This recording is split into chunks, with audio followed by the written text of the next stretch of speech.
Beyond the Mic with Sean Dillon. We're joined on the star line by one of the stars from season 21 of NBC's The Voice.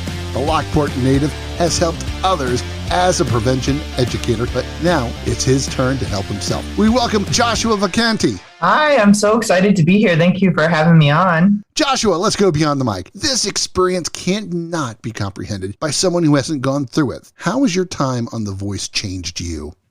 I think it has changed me just by helping me realize how strong of a person I am. You know, this has been a huge jump and a huge journey outside of my comfort zone.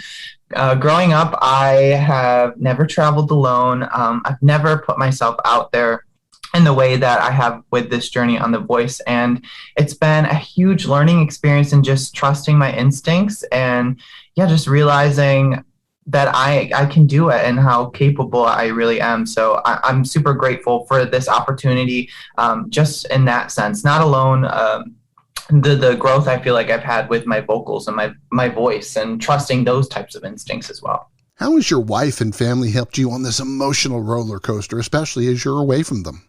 FaceTime and Zoom is a beautiful thing. But so I'm like FaceTiming my wife pretty much every moment I can. And they've just always been supporting me, even outside of the show and this journey.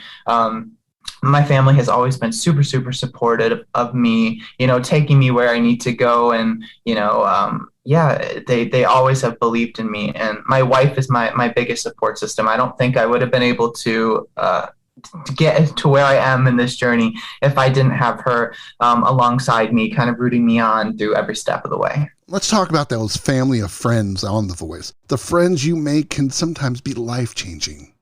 Yeah, it's something really special to be surrounded by people that all have kind of similar dreams and similar goals as you. And, you think it would be a really competitive environment where everyone's kind of judging each other and sizing each other up, but that's not the case at all. It's, everyone is constantly building the other person up. And when we see someone else succeed, we're just as excited as we would be if we see ourselves succeed. So it's been a really cool journey, just, meeting the other contestants. I think going into it, you think it's going to be competitive, and that's kind of what I prepared myself, but it's been a breath of fresh air, knowing that it's not that way at all, that it's just like a big family and we're all just trying to help each other get through this journey. Because as exciting as it is a little bit crazy at times, and it's a learning curve to it that we're all kind of getting through and helping each other with. Who are you the closest with?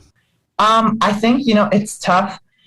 For me, with the show, the only thing that is like a little sad is when you do like the battles and you do the knockouts. So up until this point, I feel like I was really close with Kayla. We spent a lot of time together. We worked really, really hard on our performance. And I was super, super proud of what we created. And I was super proud of Kayla at 15 years old. And the fact that she, like Ariana said, had such poise and control on the stage was something really admirable. I don't know if I could have pulled it off quite like she did at 15. And just getting to spend time with her and making our performance really drew us closer together. So I think up until where I am on the show, I would say Kayla was the person that I was the closest with.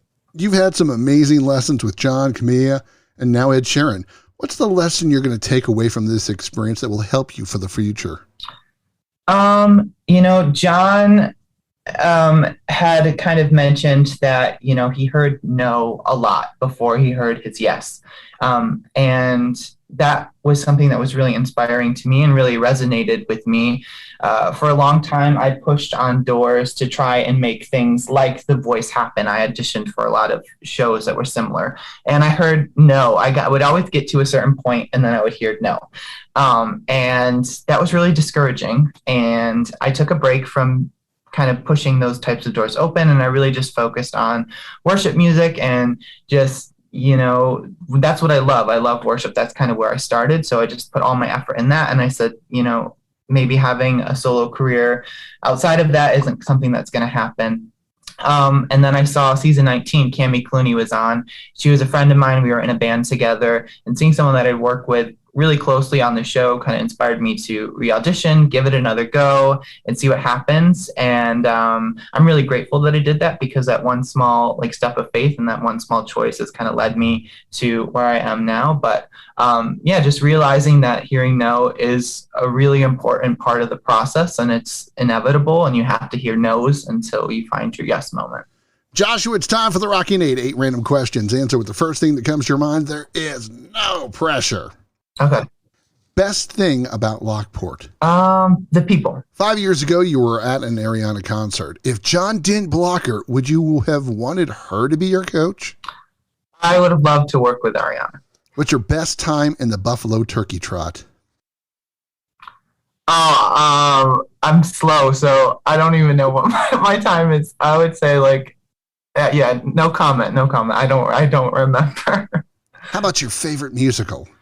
Oh gosh, Waitress. What were you doing the last time you made your wife laugh?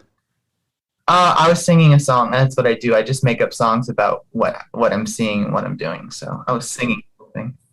What was the last sightseeing tour you went on, and where was it? The last sightseeing tour I went on, probably Niagara Falls. How about your favorite type of pierogi? Farmer's cheese. First dance with your wife was to which song? My first dance with my wife was to You Matter to Me from the musical Waitress. It's time for One Big Question with Joshua Vacanti beyond the mic. Your wife and you are known to have some of the killer costumes for Halloween. Which one is your favorite, and what did you use for this year? Oh, my favorite would have to be, we have a lot.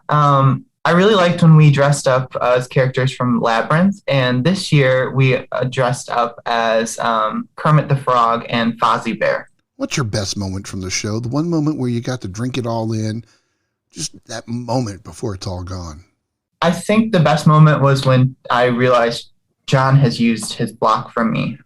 It was really affirming as an artist to not only have someone turn their chair, but to also say that I want you so bad that I'm going to make sure that this other person doesn't get you. So it was kind of a really cool, life-changing moment, something I'll never forget. He's friends with former Voice contestant Cami Clune. Loves the musical Waitress. If you want to get close to his heart, feed him Farmer's cheese pierogis. From season 21 of NBC's The Voice, we thank Joshua Vacanti for taking the time to talk with us today. Oh, thank you so much. I had a blast. And that, my friends, is a Beyond the Mic shortcut.